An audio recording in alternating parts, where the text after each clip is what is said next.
għal dan ta' minn ġewwa River of Love għal daw kollha li intom tissegwuna, nħeġġiġkom biex inti taqbad il-Bibja f'idejk u biex inti tiftaħ qalbek għal kelma t'Alla. Halleluja, ħalli tirċivi dak kollu li għandu Alla lik u bħalma nafu il-kelma t'Alla hija nfisha hija fejqan għalik u għalina, grazzi Ġesu. Ikun infaħħar Ġesu Kristu. Mula qaddis ingrazzjawk li inti ħadkellimna, ħadkompli taħdem fina. Mula qaddis illum fuq il-messaġġ li inti ilek kellimna bih mulej tal-Ispirtu tal-Ruħu tal-ġisem nikkonsagraw ruħna, ġisimna u dak kollu li aħna lilek mulej.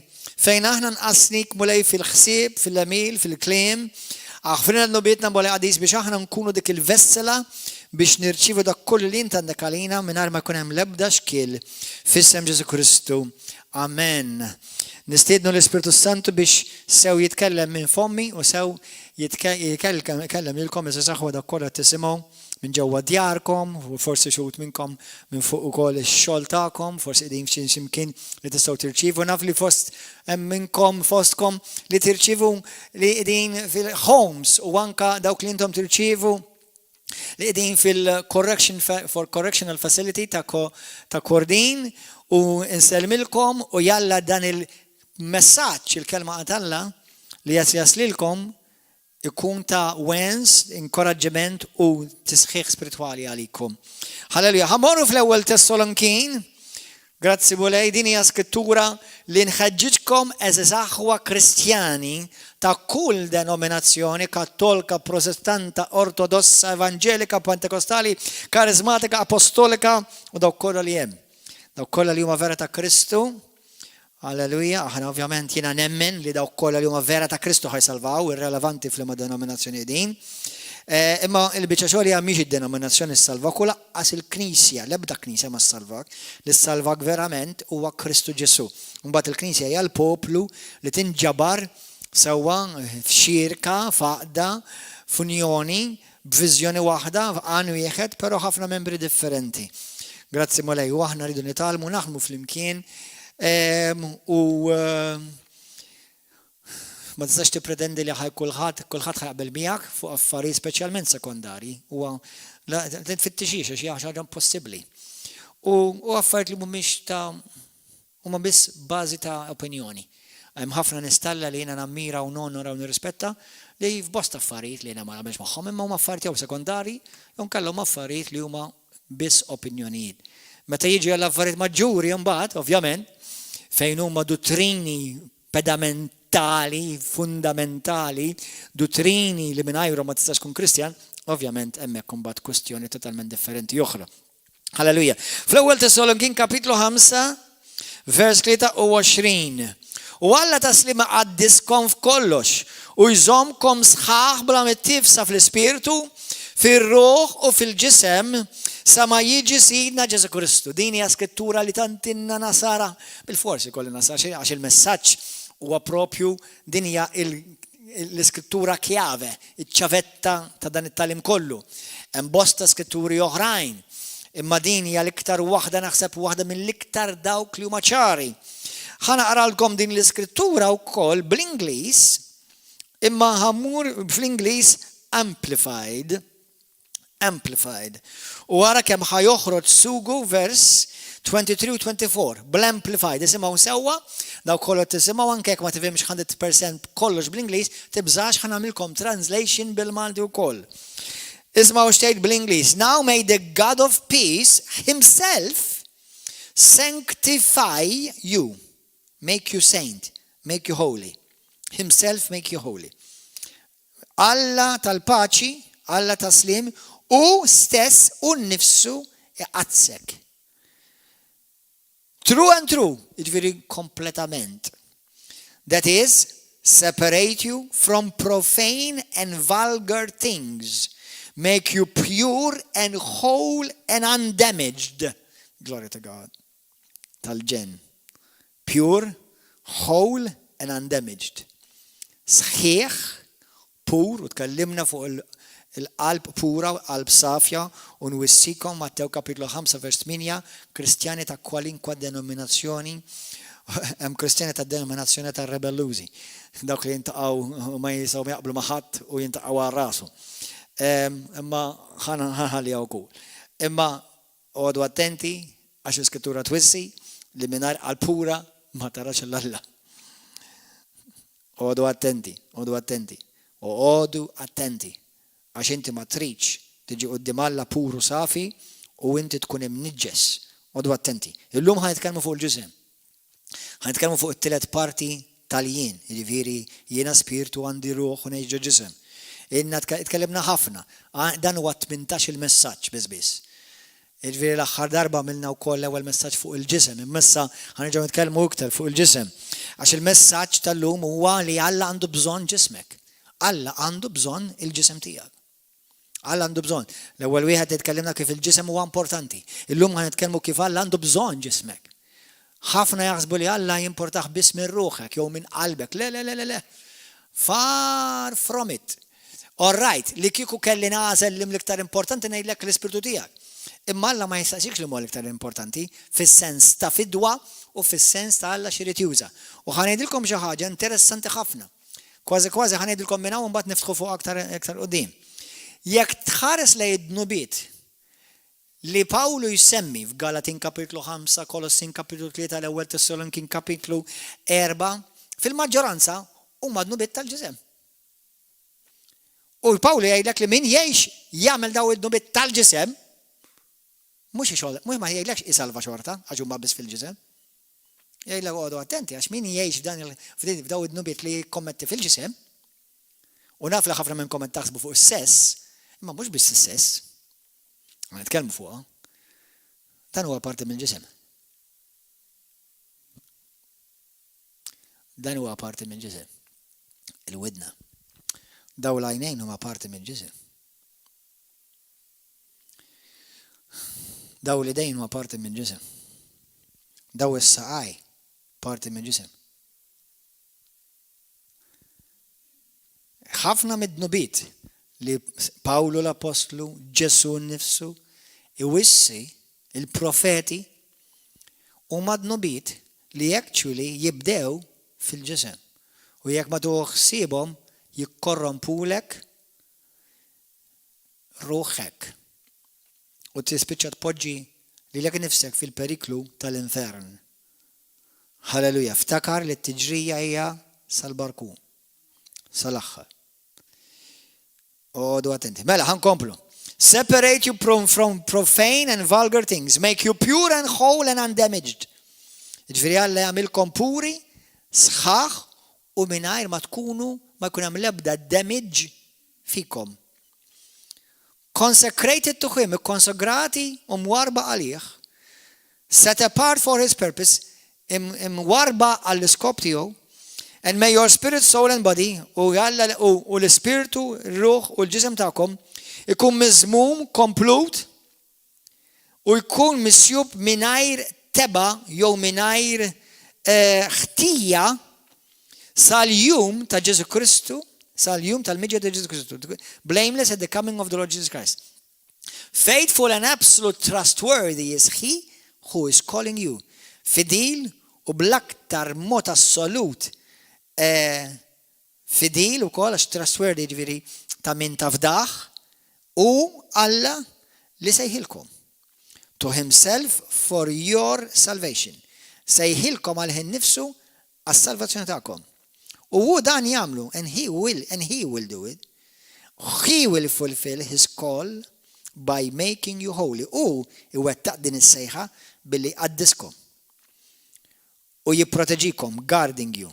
Watching over you, jħariskom, and protecting you, u jipproteġikom għax intom tiegħu.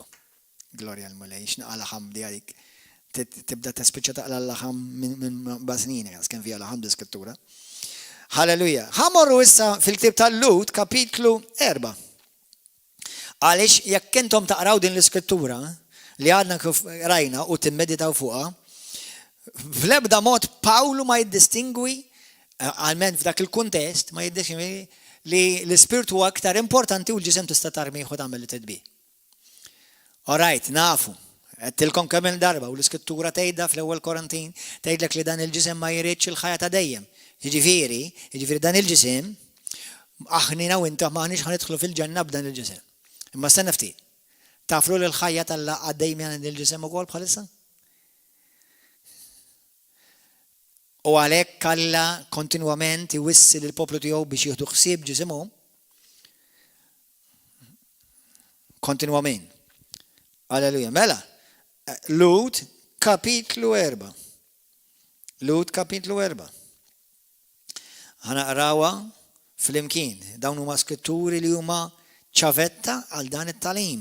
Il-kelma tal-la vers 12, il-kelma tal-la hija ħajja u qawwija taqta' aktar minn xabla b'żewġ ixfar.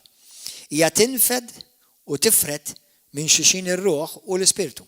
Dan qed ngħidilkom biex intom taraw li Alla jiddistingwi bejn ir-ruħ u bejn l-ispirtu. Il-ġogi u l-mudullum. U tarib l-ħsibijiet u l-femiet tal-qalb. Jekk intom tinnutaw, f'dan il-passaġġ jissemma l-ispirtu, ir-ruħ u l-ġisem. Għal darba oħra.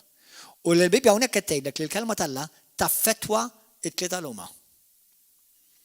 Il-kelma tal-Alla taffettwa l-ispirtu, jaffettwa ir-ruħ tkellimna fuq għamilna ħafna sensiela ta' talim fuq fejn ir-ruħ hija l-emozzjonijiet tiegħek, il-ħsibijiet tiegħek, l-aġir tiegħek, sewwa is-subconscious tiegħek, l-idejat tiegħek, l-immaġinazzjoni tiegħek, il-weġġat tal-passat huma istorjati fir-ruħ, fis-suket tiegħek, sewwa għalhekk hemm il-fejqan ar-ruħ. Ir-ruħ ma titwilidx minn ġdid, huwa l-ispirtu li jitweled minn ġdid. Alleluja. Għalhekk hemm il-fejqan tar-ruħ meta l-mulej jgħidlek u fejja il-qalb maqsuma mhux qed jitkellem għall-organu, qed jitkellem għar-ruħ tal-persuna li ħafna minna, mhux ħafna minna kollha kemm aħna meta nersqu lejn mulej nitwildu mill-ġdid imma niġu wkoll pakkett ta' uġigħ tal-background tagħna. U l-mulej jibda jfejqlek dik il-parti minnek ir-ruħ tiegħek li bħalma rajna fl-iskrittura ħafna drabi u tissemma ħafna l-importanza li l-kelma iġġeddidilna, tfejjaqilna, tirrestawrana, titrasformana fir-ruħ. Alleluja. Imma l-lum ħankomplu nitkellmu fuq il-ġisem. Wara kollox dak huwa l-iktar wieħed li tintaqa' miegħu int. Ġismek huwa l-iktar wieħed li tiddilja miegħu kuljum. Jgħidlek itmani, jgħidlek aħsilni, jgħidlek raqadni, jgħidlek hemm bżonnijiet oħrajn li jrid jagħmel u mingħajr ma tistax tgħaddi. U ġismek għandu ħafna demands. Infatti ħanejt spunt interessanti. Eżis aħwa. Ħanejdilkom spunt. Jekk inti ma tuħux ħsieb ġismek sewwa, alleluja, jekk inti ma tuħux ħsieb ġismek sewwa, ħajkollok hindrances fl-ispirtu. Jekk ġismek ma tuħdux ħsiebu sewwa, ħajfixklek fil-mixja tal-ispirtu tiegħek. Issa hemm ħafna x'niftħu fuq għadik. Imma jekk inti ma toqgħodx attent, jekk ġismek huwa li x-xitan juża bħalma juża Alla biex itelfek milli timxi f'maturità spiritwali. Għalhekk tittuħu ħsieb ġismek. Infatti naħseb ġismek huwa wieħed mill-iktar li għandu bżonn xejdulu maintenance kontinwament maintenance. Sewwa għax tinsix li fl-ispirtu jiena u inti fl-ispirtu ġa ħaġa waħda ma' Kristu. Alleluja. Ix-xogħol li aħna nagħmlu kontinwament mhux l-iktar fir-realm tal-ispirtu nnuma, huwa l-iktar li huwa jseħħu fir-realm tas-suke tar-ruħ u fir-realm tal-ġisem. Infatti għalhekk bħalma qedtilkom il-kelma tagħmel effett u tagħmel differenza u taffettwa l-kelma l-istess anke l-ġisem fiżiku tiegħek. Għalhekk aħna bħalma tkellimt fil-weekend li għadda. Kien hemm pereżempju xi wħud li fiequ fuq l-internet għax bħalma rajna f'Mattew kapitlu 8, bħalma naraw f'Salmi 107 fejn Alla jibgħat il-kelma, Ġesu Kristu jgħid il-kelma u l-moment li rċievu l-kelma immanifestat ta' fejqan fil-ġisem. Alleluja, mela l-kelma tagħmel differenza lil dan il-ġisem. Issa jiena naf li l-fejqan divin huwa soluzzjoni temporanja għax dan il-ġisem mhux ħammorru l-ġenna bih. Sewwa dan il-ġisem ħajbqa' fuq din l-art. Sakemm jekk bħalma ġi kemm il-darba tilkom ma jiġi Ġesu Kristu u jbidlilna ġisemna f'ħakkatajn. Praise God, u jiġi ġisem glorjus.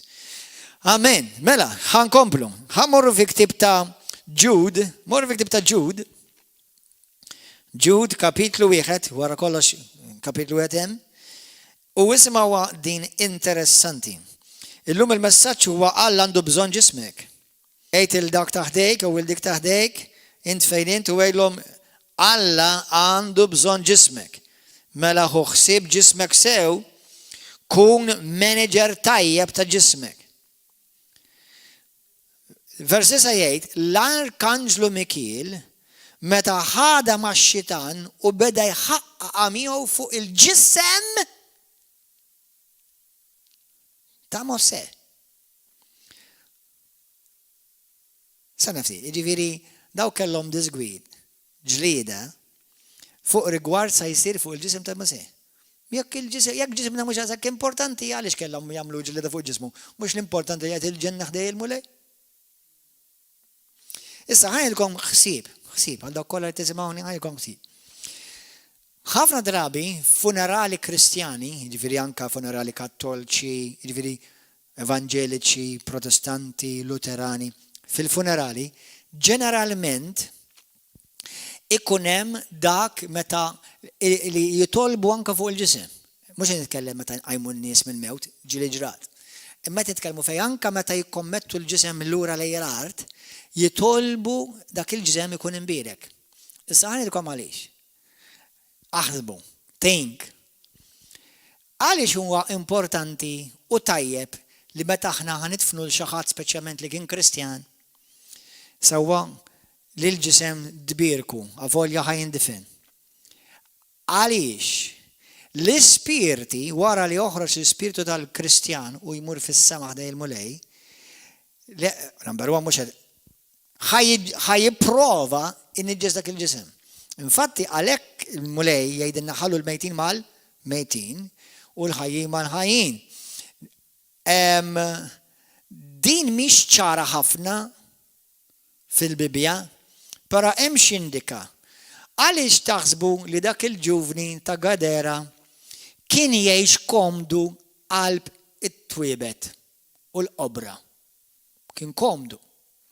Għaliex ċertu nies li huma fl-okkult imorru jħaffru biex jaqlaw l-ġism malura. Biex jakkalpestaw il-ġisem tal-bniedem.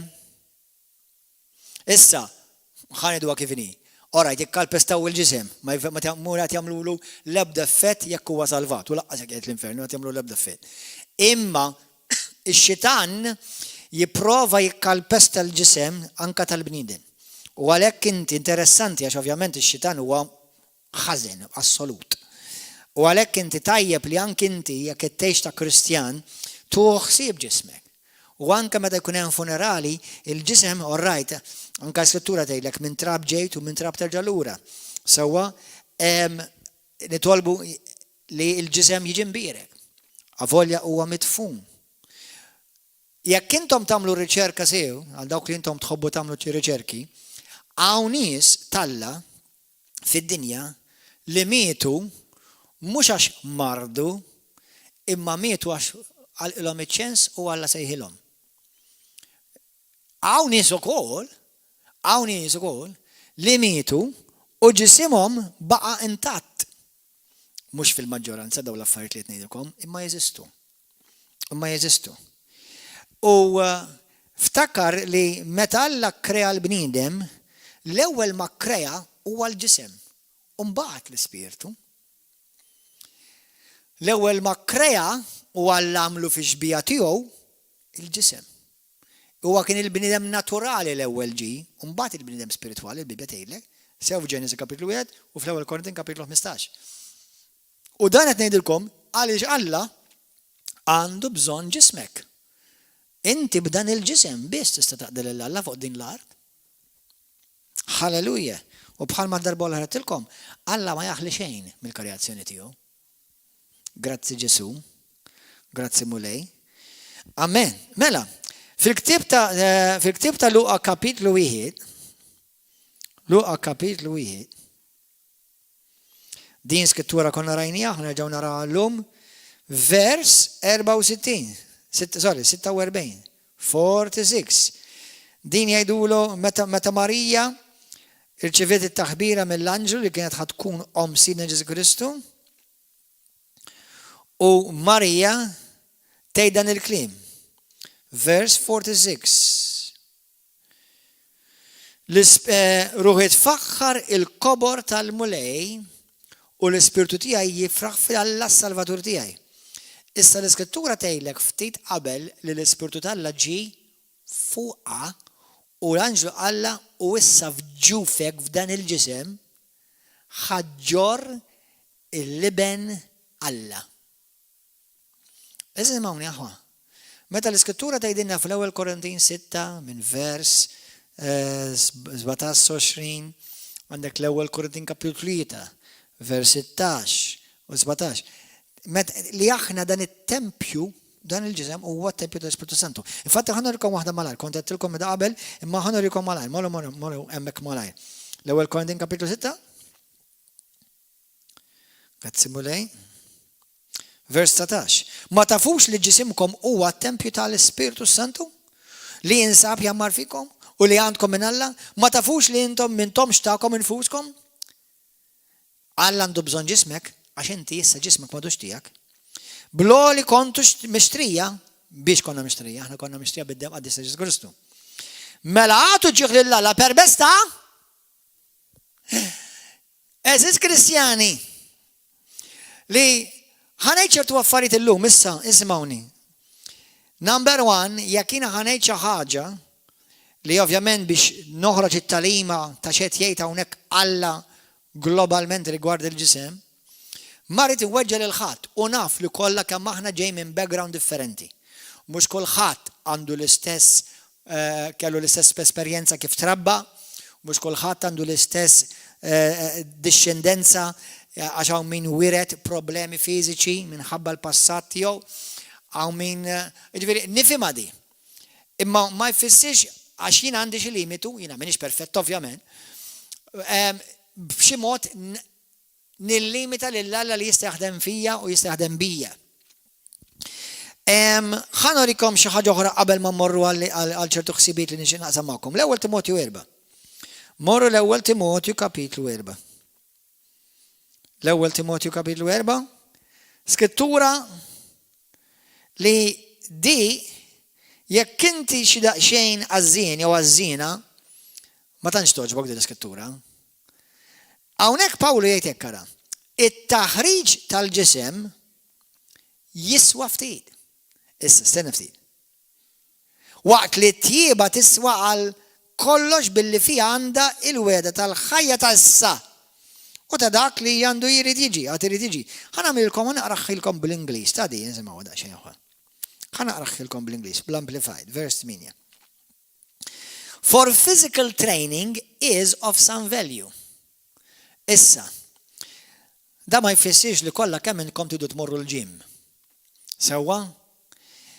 Però physical training li inti teżerċita ġismek, tagħmel ċertu eżerċizzju, huwa sinjal li inti steward tajjeb ta' ġismek.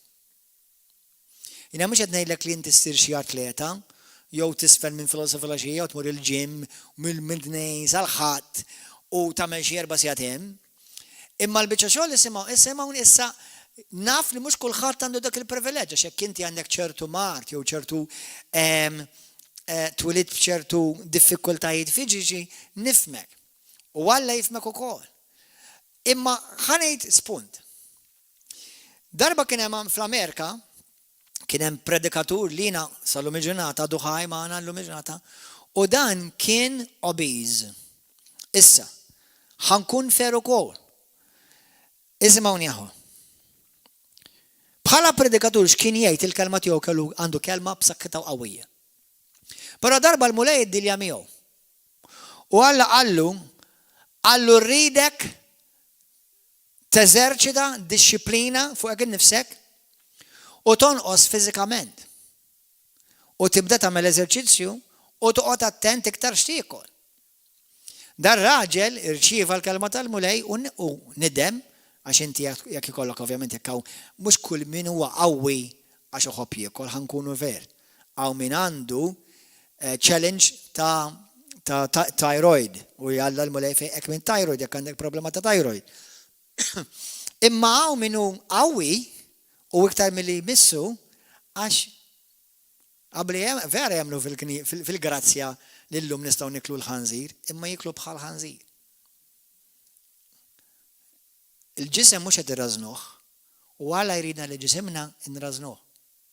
Infatti, fil-bidu tas-seklu li għadda, kien hemm bosta predikaturi li minnu ħarġu il-Healing Revival. U kien hemm predikatur partikolari li għalkemm kien anointed ħafna, kien midluk bil-qawwa tal-Ispiritu Santu, u Alla kien jużah bil-mirakli u bil-fejqan instantanju ħafna, ta' mhux qed ngħidilkom darba fil, ħafna. Però kellu problema li ma kienx jieħu ġismu. U Alla kellem messaġġier Alla tal-la ieħor, profeta tal-Mulej. U għallu mur jgħidlu l-dak. Għallu jekk inti ma tonqos u ma trażżanx li lek nifsek li inti qed tiekol bla rażan u li m'intix tuħsib ġismek, ħadd mut żgħir. Dal-predikatur, mhux bħal ieħor li semmejkom ta' qabel, ma samaħħiex it-twissija u miet żgħir ta' 35. 35 żgħir, speċjalment meta tkun fil-qofol waqt li Alla jużak. Sewwa, issa mhux qed ngħidilkom li mar l-infern, imma x'jiġri tispiċċa tmur il-ġenna kmieni. U x-xitan tagħmillu pjaċir, għax jekk inti Alla tjużak u għal ix-xitan iwarbek min-nofs, akkomodajtu. Għal dawk li intom xi kultant jgħidu li pastor imma l-impejjeb huwa dnub. Tidnejlek x'nammen jien? Iva, 100%. Per eżempju, ħanejdilkom jiena bħala pastor fil-moviment li jiena nagħmel parti minnu, apostoliku, karizmatiku u pentekostali, jiena żgur qatt ma nordna l xi ħadd li naf li huwa l-pejjeb. Daqs qatt ma ħanordna li xi ħadd li huwa maħkum id-droga. Daqs qatt li ma ħankun ħanordna li xi ħadd li naf li huwa maħkum f'xi vizzju ieħor ta' dnub ieħor. Issa li jkollok tentazzjonijiet dak il-kulħadd. Ikollok tentazzjonijiet, kulħadd ikollok tentazzjonijiet. Imma na jekk kienet diġà naf li inti diġà maħkum bid-droga, jew maħkum bil-pornografija, jew maħkum naf vizzi oħrajn anka dnubit tal-ġisem bħal tipjib, jekk jiena naf pereżempju li inti maħkum bl-ikel tikol isek ħanżir. Qabel ma tindem minnu u tirranġa minnu, jiena kieku ma nornakx. Għax jiena u inti irridu nġibu a spirit of excellence to the house of God. Ħanejt xi ħaġa mhux miweġġa lil ħadd. Hawn ministri tal-Vanġelu, Kattolċi, Protestanti, Evanġeliċi, lokali, internazzjonali, fuq pulpti, fuq it-televiżjonijiet, tarhom jitkellmu, jaqtawlek nifsek tarhom jitkellmu. Għax qawwija żejjed. Issa, mhux qed inkun insensittiv, jista' jkun hemm minnhom li jkollhom challenges fit-thyroid vera nifhimha. U jalla l-mulej idjom grassi speċjali biex isibu kura. Imma għal-min huwa oħxu, iż-żejjed, għax huwa overweight minħabba ta' ikel, hemmhekk huwa dak huwa dnub tal-gluten tal-gula. U l-Bibja tgħidlek li dawk li għamlu qed jikkommettu da dnub tal-gula, ġifieri li irdi bilgħu kull ma jaraw u jieklu ħafna. Dak huwa dnub ieħor aħwa. U għallet jgħid li aħna ġisimna, ħanejt jien personali, di x'naħseb jien. Jiena personali u naf oħrajn, għaw min iħossu diffiċli jirċievi l-Vanġelu minn xi ħadd li forsi mhux għax ipejjeb. Number one, jiena ma nħobbx nirċievi l-Vanġelu minn xi ħadd li pejjeb. Ngħidilkom, sa dik opinjoni tiegħi dak affarijiet tiegħek. Għaliex tipip mhix kwistjoni ta' biċċa ħaxixa, it-tipib hija indikazzjoni ta' xi ħaġa oħra. Jekk inti maħkum it-tipib mela hemm problemi oħra. Hemm problemi oħra. Però le, memmen li huwa dnub għar-raġuni għax ma nista' qatt nimmaġina il-Ġesu ipejjeb. Bħalma qatt ma nista' nimmaġina li l-Ġesu jmur jisker. Bħalma qatt ma nista' nimmaġina li Ġesu Kristu jidaj. Qatt ma nista' nimmaġina li Ġesu Kristu jagħmel affarijiet li ħafna ministri hekk suppost imsejħa tal-Vanġelu jittolleraw. Issa, jiena ma ħanagħmel għal-imħallef ta' ħadd, imma qed titkellem il-kelma. Kulħadd għandu widnejh biex jisma' u kulħadd jarbel bl-Ispirtu Santu u bil-kelma dak li qed ngħid. Halleluja. Jekk għandek diffikultajiet tħossok ġbed, kulħadd għandu ċertu diffikultajiet, imma ressaqa quddiem il-mulej jekk għandek diffikultà u l-mulej jgħinek. Aħjar tfittex il-mulej jgħinek għax il-mulej tik il-grazzja biex jgħinek. Milli tiġġustifika għax jiena dejjem hekk u għax jien hemmhekk imdorri. Għax imbagħad hemmhekk hemm sinjali ta' gburija u reżistenza lejn l-Ispirtu tal-Alla u l-kelma tal-Alla hija. Sewwa, però naf nies li kellhom daw challenges u rebħuhom. U bil-qawwa ta' Ġesu Kristu inti tiflaħ għal kollox. Amen. Allura l-ewwel Timotju kapitlu 4 vers 8 jgħidlek, for physical training is of some value. Il-training fiżiku għandu valur. Issa, Pawlu qed jgħid physical training jew inti toħseb ġismek ma jfissirx li inti ħadd tmur il-ġenna. Imma hemm mart ukoll relatat ma nuqqas ta' managing tajjeb ta' ġismek. Issa pereżempju hawn min m'għandux problema ta' sigaretti jew ta' droga, hawn min għandu problema tal-ħelu. Jiena nirringrazzja Alla qatt ma kelli problema la tas sigaretti, u laqqas ma bħalissa għandi problema tal-figolli. U tex kemm minni Nikol ħrief. Allura nista' nifhimkom. Imma il-moment li nibda nitħanżer l-Ispirtu Santu jindikali fl-Ispirtu tiegħi. Qed titħanżer. Issa jiena nirringrazzja Alla mhux kulħadd għandu awtomatikament il-grazzja tista' titlob għalija u l-molejja tiegħek nemmen jien. Issa jiena nirringrazzja Alla m'iniex wieħed minn dawk li nibda nikber malajr, imma taf li meta nikol ma nikolx tajjeb u nibda nitħanżer, nibda nara inqatila. U bda sekk issa pastor, isma' wara kollox inti qed tikber ta' x'jiġifieri, jiena ġifieri nerħi ruħi nibda ma noħsibx qed nikber. Anzi għax qed nikber, inti karozza antika mhux iktar tabbanduna, karozza antika qed titkompli tara taħdem, tittuħu iktar ħsieba naħsebi. Amen, halleluja. Praise God, qed nara xi wħud żgur qed titqu hawnhekk bħalissa. Amen. Issa qed nimmaġina li jew xi raġel ħares lejn il-mara, jew qed nimmaġina jew xi mara tħares lejn żewġa u qed jgħidulhom din għalik, din. Ara, di kull ma nippritka, jew kull meta tisimgħu ġadi pritka, dejjem l-ewwel għodda għalik. Għax forsi wieħed għandu bħalma jgħidu bil-Malti, wieħed għandu s-salib u l-ieħor għandha d-domna la Maltija ngħiduha. Imma tajjeb li nkunu sinċira ma' nfusna li isma' ġismi il-kelma tal tgħid li mhux tiegħi. Mela mulej jgħini ħalli nieħu ħsieb u nimmaneġġja ġismi sewwa. Wara kollox, inti tgħidilna li skont il-kelma tiegħek l-ewwel Korintin 6:19 u 20 Alla jiġi glorifikat anke b'dan il-ġisem. Jiġi glorifikat b'dan il-ġisem. Alleluja, mela Alla jridek li inti tuħu ħsieb ġismek. U speċjalment inti meta tuħu ħsieb ġismek. Sewwa qed tevita ċertu mart li jekk inti tuħu ħsieb lilek nifsek tevita li jaħkmek iktar malajr. Apparti ovvjament l-ispirtu u r-ruħ. Sewwa, jiena inħobb ngħidlek. L-Iskrittura tgħidilna fis-Salmi 105 tgħidilna li Alla żamm l-Iżrael madwar 2 miljuni minnhom, għamilhom 2 miljuni jew min jgħid 3 miljuni whatever. Ejn nagħmlu mod 2 miljun ruħ. L-Iżrael żammhom għal 40 sena b'saħħithom fis-saħħa.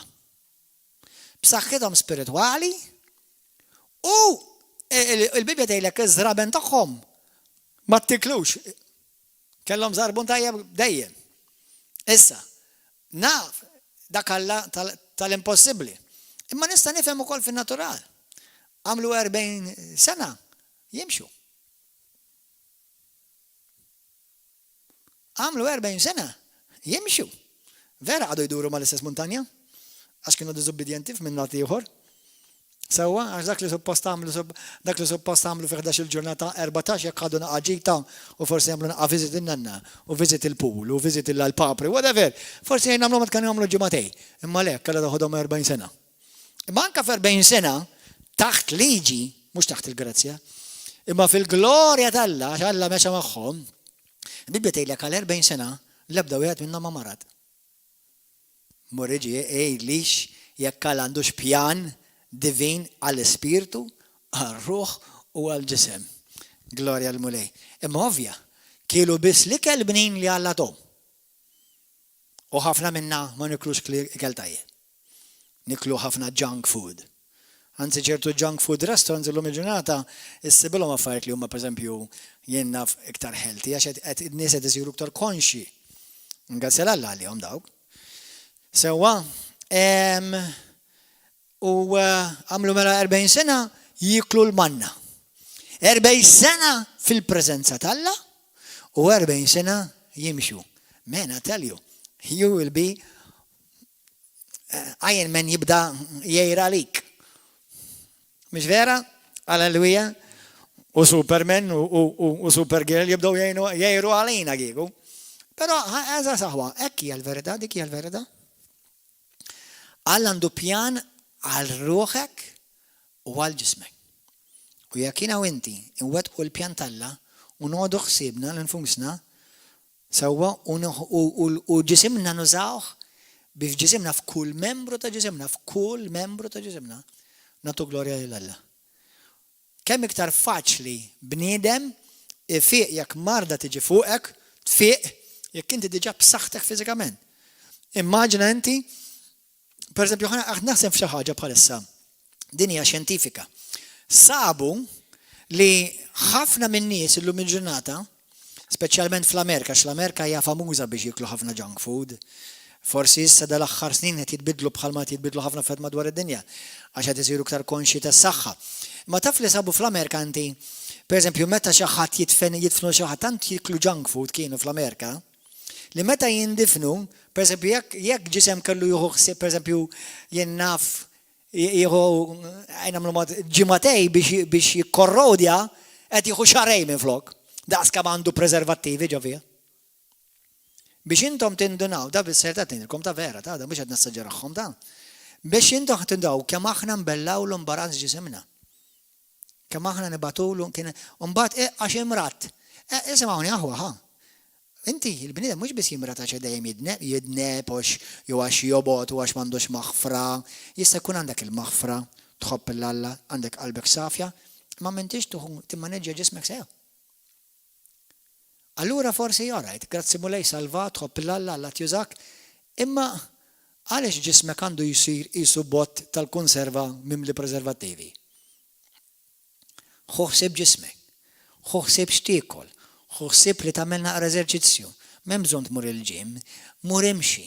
Għamqar 3 darbiet f'ġimgħa, mur imxi u waqt li timxi nirringrazzja Alla aħna pajjiżna fil-maġġoranza tal-ħin għandna temp tajjeb, temp sabiħ, mur imxi. Jekk inti tiddejjaq timxi barra, x'nista' ngħidlek, investi fit-treadmill. Aqbad u xtri treadmill, għal dawk li jbiħu treadmill tidu tatawni il-profit fuq di. Insomma, niċċajta. Imma morru ixtru treadmill tfaħħa fid-dar u tgħid innafħa ma ħanagħmel treadmill id-dar u jinnaf tagħmilha fuq quddiem it-televiżjoni forsi xina boring in-treadmill, għamilha quddiem it-television jew nkella illum il-ġurnata kollox għandna tablet tista' tagħmel treadmill toqgħod tara xi ħaġa tkanta u tsaffar u tagħmel id-drid. Sewwa u tibda ftit tgħid illum ħanibda 10 minuti. Ġimgħa oħra ngħid ħanibda nagħmel kwarta. Ġimgħa wara tgħid ħanagħmel 20 minuta. Sa nofsija massimu. Diġà biżżejjed. Nofsija biżżejjed. Halleluja. Tgħid li kemm qed tkun affar iktar fuq affarijiet ta' fiżiċi llum il-ġurnata, ħanfakkarkom. Apparti jiena Kristjan, apparti li jiena Ministru tal-Mulej, jiena wkoll għamilt snin twal nagħmel eżerċizzju. Jiena kont għallim u ballerin professjonali u kont u nista' llum sal-lum ġurnata nagħllem il-Pilates. Jiġifieri Alla lili, grazzi Ġesu, tan id-don u kif anka jiena nista' nħossib ġismi. U nħeġġitkom biex intom tagħmlu dawn l-affarijiet. Meta tagħmlu xi eżerċizzji tidħlux f'affarijiet spiritwali. Infatti ħan idħol fiha di. Forsi ma tantx ikolli ċans infatti kważi qatt ma nsemmiha. Xi kultant ġieli saqsuni pastor, inti taqbel mal-yoga? Yoga mhux jogurt, yoga. Mela, yoga, il-yoga fiżika ġifieri meta nagħmlu issa forsi hawn minn mhux ħaqbel din opinjoni, mhix Bibja, opinjoni. Wara kollox il-Bibja ma semmix yoga. Imma sakemm huma eżerċizzi biss, sewwa jekk qed tistreċċja u qed tagħmel eżerċizzi biss, imma ma tinkludix ir-realm spiritwali, fajn. Għax eżerċizzi biss. Kemm tista' tiflaħ tawweġ, ġismek għawġu. U ta' ma tispiċċa xi joqda, speċja imma affarijiet fiżiċi daw. L-ar fejn affarijiet ta' yoga jew eżerċizzi oħra tal-Orjent hija meta jikkuntattjaw pereżempju l-ispirtu tad-dragun, l-ispirtu tad-dinja, l-ispirtu tal-art, l-ispirtu tax-xemx u l-ispirtu tal-baħar. Hemmhekk għod attenta, hemmhekk qed tidħol f'affarijiet tal-ispiritiżmu. Hemmhekk iva, hemmhekk bl-aktar mod assolut il-Bibja tgħidlek tagħmilhomx. Imma Pilates, yoga, jogging, tennis, table tennis, sewwa għaw min jagħmel iktar eżerċizzji llum biswaba fuq il-mobile. Għandkom subajkom vera fit, imma l-komplement ta' ġisimkom effriżat. Sewwa hemm ħafna affarijiet jistgħu tagħmlu. Infatti jekk alla jrid għadha pedada dawk li intom qed issegwu kellmuna għax jiena nista' nħallem il-Pilates u nagħmlu eżerċizzji tal-Pilates għal Kristjani jekk inti tissegwi fil-każ ibadinni jekk inti interessant once li grazzi mulejn niftuħ tista' tiġi tagħmel il-lezzjoni tal-Pilates u nagħmluhom f'atmosfera ta' mużika ta' qima, kulħadd imlibbes b'mod deċenti u titbierek u tagħmel xi ħaġa sabiħa. Alleluja. Anyway, illum naqra messaġġ differenti, mhux sas-soltu, imma nemmen li huwa importanti. Amen, mela l-ewwel Timotju kapitlu 4, ħanerġgħu naqrawha, Pawlu jgħid vers 8, it-taħriġ jew li tħaddem ġismek, jew teżerċita ġismek jiswa ftit, ħdej l-eternità ġifieri ftit għax sakemm għadek hawn jiswa ħafna. Waqt li t-tjieba tiswa ġifieri li inti tgħix sewwa quddiem Alla, tiswa għal kollox. Billi fiha għandha il-weda tal-ħajja ta' issa u ta' dak li għad trid tiġi. Alleluja. Dini kelma ta' min jemmina u jilqaqqa għal kollox. Amen. Mela la ġismi ja ġismek huwa ġisem tal-Ispirtu Santu. Ħoħsebu sew. Ħoħsebu sew. Amen. Sa frattant, ħafna mill-Kristjani għaw Kristjani li għax mhux qed jgħixu sew malla jew qed jagħtu lilhom infushom fil-ġisem qed jiftħu bibien għad-dnub jispiċċaw jiġu oppressati b'demonji u spirti. Fl-ispirtu jkunu vera da Kristu, ma mbagħad jidħlu f'battalji li mhumiex neċessarji bla bżonn għax f'ġisimhom jiġu oppressati attakkati minn spirti. Sewa, u mux l-ewwel darba li ntqajt ma' nies jgħidu li pastor, ma jiena Kristjan kif qed jattakkan id-demonju. Mhux għandkom raġuni waħda, ma din waħda mir-raġuni. Jiena twilit ġdid, itammiet u naf li nħobb il-Ġesu, jiena kif ix-xitan qed jattakkani. U mhux qed ngħidilkom xi ħaġa komuni di, imma mhux l-ewwel darba li rajt Kristjani jinħelsu. Infatti believe it or not, l-unika nies li ħatara jinħelsu huma Kristjani. Għax il-ħelsin mhux għad-dinja, il-ħelsin għal dawk li resqu lejn Kristu u mbagħad jinħelsu. Amen. Għalhekk Ġesu jgħidlek morru x'għandu l-Vanġelu mad-dinja kollha. Mark 16 vers 15-20. Kull min jemmen jitgħamma tisalva u kull min ma jemminx jiġi kundannat. U dawn huma sinjali li jsegwu dawk kollha li jemmnu.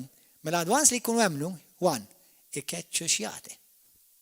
Ma nistax inkeċċi xjati, ix-xetan minn xi ħadd jekk dan għadu ma biddilx sidien.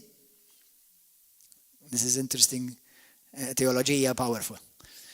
Amen, mela l-ewwel li bnedem irid jibda l-sidin, jagħti ħajtu lil Kristu, u mbagħad teżerċita l-awtorità u d-dominju fuq biex keċċilu spirti se jokkux issa fir-ruħ jew fil-ġisem. Amen? Halleluja. Grazzi mulej, nispera li tieħdu pjaċir, jekk qed tieħdu pjaċir ibagħtu messaġġ għal meta li qed jiswik taġġid dan.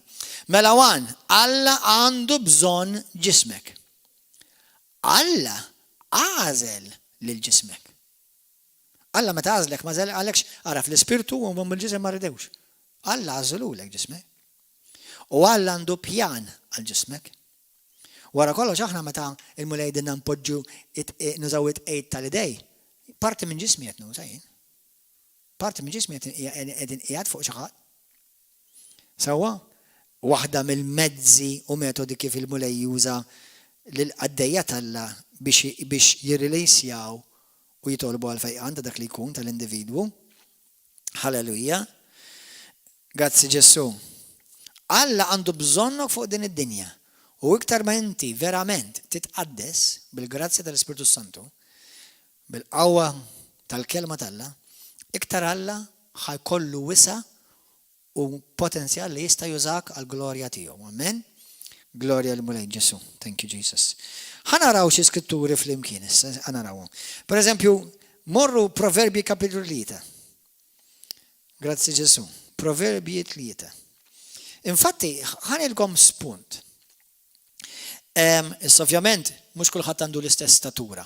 Għaw min għandu statura żgħira u petita, għandu min għandu statura mezzana jew medium, u għaw min għandu statura kbira. Imma l-iktar nies li għandhom ikunu fiżikament fit, għandhom ikunu l-Kristjani. Għandak l-Alla tgħix ġo fik. Għandak l-Alla tal-univers jammar fik. Amen. Halleluja. Jiena nemmen l-iktar nies li għandhom ikunu b'saħħithom għandhom ikunu l-Kristjani. Għax il-ħajja li Alla tagħna tammar fina tiswa mhux biss għall-ħajja dejjem, ma bħalma rajna tiswa wkoll għalissa. Wkoll anke għal dan il-ġisem. Grazzi mulej. Proverbi 3. Mela, araw xejn l-iskrittura, Proverbi 3, vers 8. Qed jitkellem għal kelma tal-Alla. Ħajkun dan is-saħħa ta' ġismek. Il-kelma tal-Alla tkun dan is-saħħa ta' ġismek. Infatti jekk inti tibda mill-bidu tgħidlek ibni, tinsix it-talim tiegħi. Iżda żomm f'qalbek il-kmandamenti tiegħi għax omor twil ġifieri ħafna snin fuq din l-art. U ħafna snin u rizq tajjeb iġibulek. U mbagħad versi sa jgħidlek, ovvjament qed jgħidlek ħafna affarijiet oħrajn, imma fuq dan is-suġġett jgħidlek ħalli dan il-klim tal-Alla li inti tirċievi ikun ta' saħħa l-ġismek. U duwa għal għadmek. Duwa għal għadmek. Infatti Proverbi kapitlu 4, morru hemmhekk, vers 20, isma' xi tgħid. Ibni għati widen għal klimi. Iftaħ widdejk għal dak li ngħid jien. Tħallihom xi warbu minn quddiem għajnejk, żommhom fil-qiegħ ta' qalbek. Għax huma l-ħajja għal min isihom. U saħħa għal ġismu kollu. Alla provdilna saħħa għal ispirtu, saħħa għal ruħna u saħħa għal ġisimna. U dan jagħmlu Alla iktar ma inti tisma' l-kelma, timmedita l-kelma u taġixxi fuq il-kelma. Alla jrid li inti ġismek ikun b'saħħtek. Infatti, din il-kelma huma għax huma jkunu ħajja għal min isibhom u saħħa għal ġisimhom, letteralment tfisser li min jimmedita l-kelma tal-Alla u jilqa' l-kelma tal-Alla bħalma tiġattilkom, letteralment issarraf fejqan fil-ġisem. Infatti, letteralment dik il-kelma fil-ludi tfisser mediċina. Il-Bibja hija mediċina, l-kelma tal-Alla hija mediċina l-ġismek. Mhux għar-ruħi ta' biss. Mhux għar-ruħi biss, mhux għall-ispirtu biss, għall-ġismi. Grazzi mulej, hija mediċina għall-ġismi. Din hija l-kelma tal-mulej. Glorja l-mulej. Infatti, per esempio, Proverbi kapitlu 14, vers 30, kapitlu 15, vers 30, kapitlu 16, vers 24, kapitlu 17, vers 22. Proverbi jitkellem ħafna fuq l-importanza li Alla jixtieqna li ġisimna nżommuh safi, nżommuh b'saħħtu, nżommuh ħelti. Issa, ħamorru fi ktib tar-Romani malajr. Ħanorikom waħda qabel ma morru Romani, morru fit-Tielet Ġwanni. Tielet Ġwanni kapitlu 1, hemm biss u vers 2. Naraw xi tgħid. Aziz, nitlob lill-Alla li kollox imullek tajjeb, jiġifieri kollox ikollok suċċess u tkun b'saħħtek. Mela Alla jrid ifejqek u Alla jrid tkun b'saħħtek. Hija rrida tal-Alla li inti ngħixu f'ġisem b'saħħtu. Naf tiġettilkom li hawn xi wħud minnkom urittu mart tal-ġenerazzjonijiet.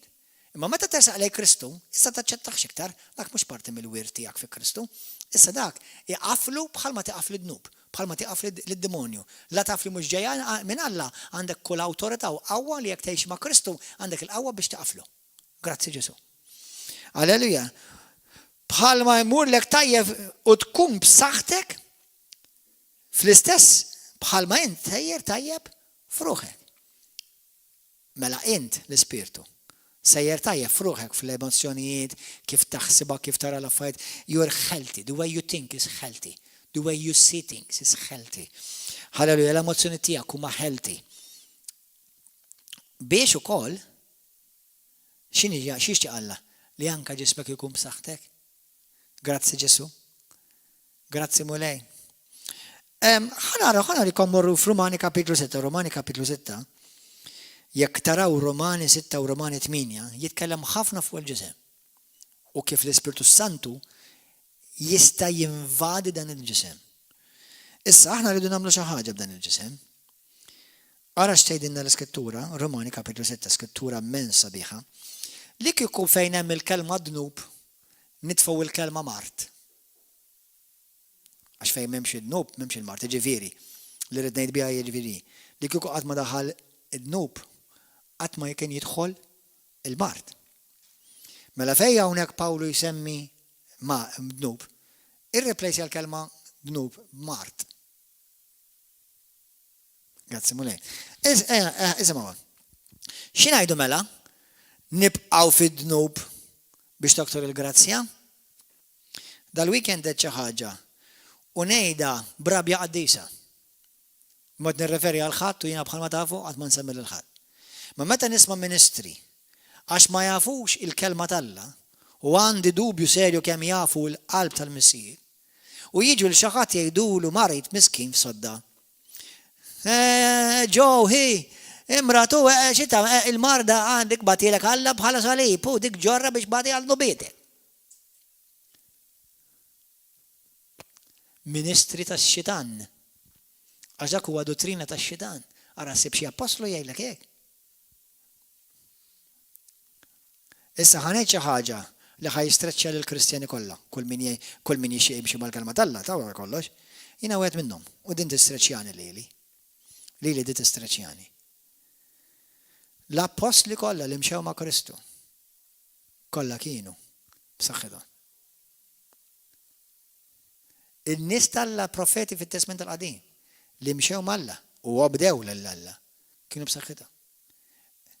Issa, jiena wasalt? Le, għadni fil-proċess. Imma hija realtà u revelazzjoni biblika 100%. Għalhekk unut li nħares lejk, nħares lem, ma nħares lej ħadd. Jiena xogħol huwa nħares lej Kristu. That's it. Jekk jiena rrid nimita lil Kristu f'kollox, Ġesu f'kollox qalli biex nimitaħ f'kollox. U Ġesu qalli dak kollu li nagħmel jien inti tagħmlu. Issa, kollu qed nagħmlu le qed nikber fih kontinwament. Għandi potenzjali nagħmlu iva, għax Kristu dak il-potenzjal tajuli. Se jiddependi kemm nikkoopera jiena miegħu. Għax kultant mhux dejjem ikolli abtiet nikkoopera nikom il-verità. Għax għad baqa' jien, għad baqa' ir-rida tiegħi. U rida tiegħi peress li hija libera, mhux dejjem ngħidlu iva lil mulek. Fi kultant ngħidlu m'għandix abtiet ta' beża. Sewwa?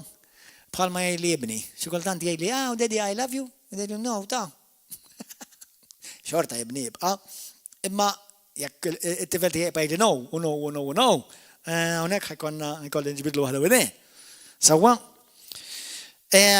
Imma dawn huma realtajiet. Jiddependi kemm inti għandek ġoħ il-Alla. Jiddependi kemm inti trid tmur fil-font mal-mulej. Mhux kulħadd l-istess. Però nemmen li huma available. Daw l-affarijiet huma available. U mhux kulħadd ħajasal. Mhux qed ngħidilkom mhux kulħadd li minnu Alla mhux ħajsalva, jekk inti vera Alla salva t-tiġanzi. Imma mhux kulħadd ħajasal sa dan id-debt. U ma jfissirx li għaxina d-nibt, jew xina mrat b'xi ħaġa issa minix Alla, far from it ukoll. Hawn nies li kienu Alla morda u anka mietu b'mart. Imma dak imbagħad kunċett ieħor. Dak huwa Imma ir-realtà li jiena nista' ngħix ikkonsagrat imqaddes mingħajr ma nkun mittiefes fl-ispirtu fir-ruħ fil-ġisem hija available, hija xewqa tal-Alla, hija reda tal-Alla bl-aktar mod assolut 100% iva. Imma ovvjament dan issa mhux Vanġelu ta' ħalib, Dan huwa laħam biċċa steak laħam u trid mexmex l-adma tiegħu. Sewwa, u minn dawk li jaslu, ħadd ma jasal hemmhekk bil-gburija dan. Min jasal hemm u kien hawn wasal. F'dan il-livell, f'din ir-realtà. Kemm ikunu nies umli, nies mimlija mħabba tal-Alla, nies li mhux moħħhom f'ħadd ieħor u mhux lesti jqogħdu jattakkaw il daw il ieħor. Nies li apparti li huma b'saħħithom ġisimhom għandhom qalbhom sabiħa, qalbhom safja. Alleluja. Grazzi Ġesu. X'ingħidu mela nibqa' fid-dnub biex doktor il-grazzja? Ma jkun qatt. Aħna limitna għad-dnub kif nistgħu ngħixu fid-dnub. Ma tafux li aħna l-kol tammidna fi Kristu Ġesu tammidna fil-mewt tiegħu. Indifna miegħu fil-mewt permezz tal-mamudija sabiex kif Kristu kien mqajjem mill-mewt permezz tal-qawwa glorjuża tal-Missier hekk aħna ngħixu ħajja ġdida. Jekk aħna sirna ħaġa waħda miegħu fil-mewt tixbaħ lil tiegħu. Hekk ninaqdu miegħu fil-qawmin tiegħu mill-mewt. Dan nafu li hu lill-bniedem il-qadim tagħna sallab miegħu. Innutaw li ma tgħidlekx id-dnub tagħna sallab, il-bniedem komplut ġim sallab. Issa nafet jgħid tal-Ispirtu għax jiena ma tanix jiena l-istess ġisem għandi. Ma tanix il-ġisem ta' Schwarzenegger il-mulej meta twelid miġdi. Sewwa jew ta' Stallone, min jgħid li nixbaħ il-Stallone. Issa jekk nixbħu, praise the Lord. Tajjeb għalih jekk jiġbaħ lejli. Alleluja. Infatti, naħseb iktar nixibħu il-ġurnata għax naf li huwa tal-mulej llum, grazzi Ġesu. Jiġifieri fl-ispirtu nixibħu żgur għax għandna l-istess miżżir. Amen. Lill-bniedem il-qadim tagħna sallab miegħu biex jinqered dan il-ġisem ta' dnub. Sabiex ma nkunux aktar il-sira ta' dnub. Min imut jinħeles mid-dnub. Jekk aħna mitna ma' Kristu, nemnu wkoll li għad ngħixu ma' Kristu. Nafu li Kristu għamil l-imwietu ma jmutx aktar, il-mewt ma għadix taħkem fuqu. Fejn hemm mewt, fejn hemm dnub, mhux ħadħol fiha llum. Mur ibdilha bil-kelma Mart.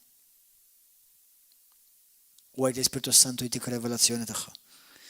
U li miet darba l-dejjem. Għad-dnub. U issa li qed jgħix għal Alla. Hekk ukoll intom għandkom tqisu lilkom infuskom mejtin għad-dnub, iżda ħajjin għal Alla fi Kristu Ġesu. Tħallux mela d-dnub isaltan fuq dan il-ġisem.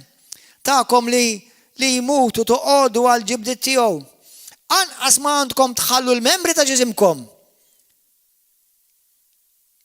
Isiru għodda biex tagħmlu l-ħażen għas-servizz tad-dnub. Imma offru ruħkom lill-Alla biex bħal nies li reġgħu mill-mewt tal-ħajja ħalli l-membri ta' ġisimkom isimgħuha.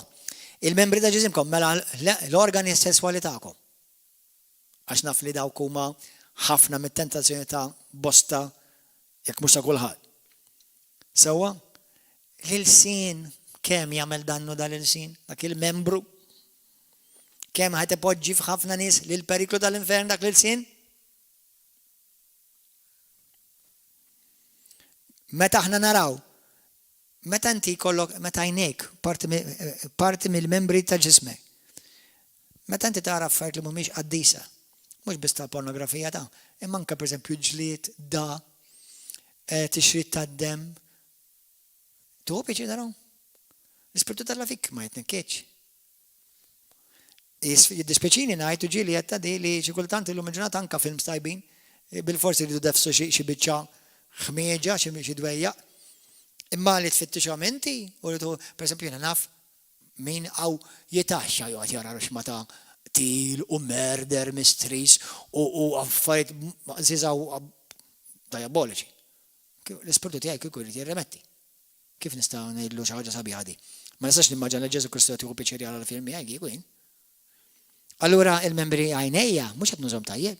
Widnejja meta jiena nittollera ċajt pastas, taf kemm titkellem fuqhom l-iskrittura forsi nitkellmu fuqhom il-ġimgħa d-dieħla.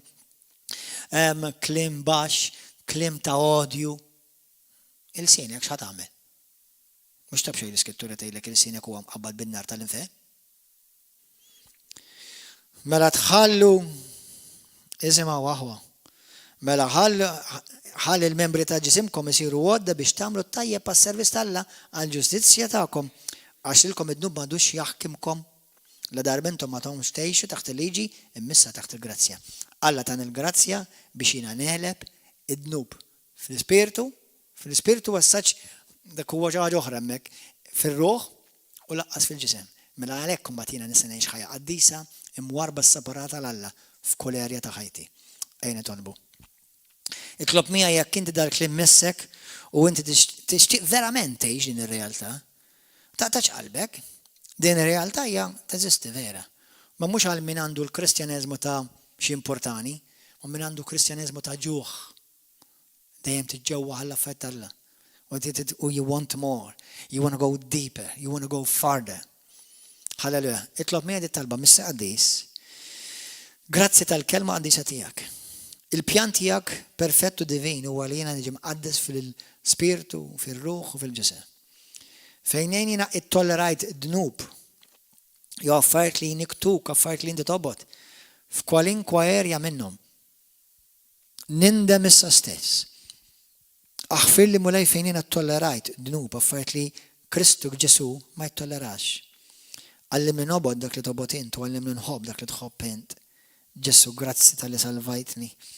Permezz tal-mewt u l-qawmin tiegħek inti fdejtni. U mulej inti tridni għalik f'kull erja ta' ħajti. Għalhekk nikkonsagra u niddedika li nifsi fl-ispirtu, fir-ruħ u fil-ġisem lil Ġesu Kristu.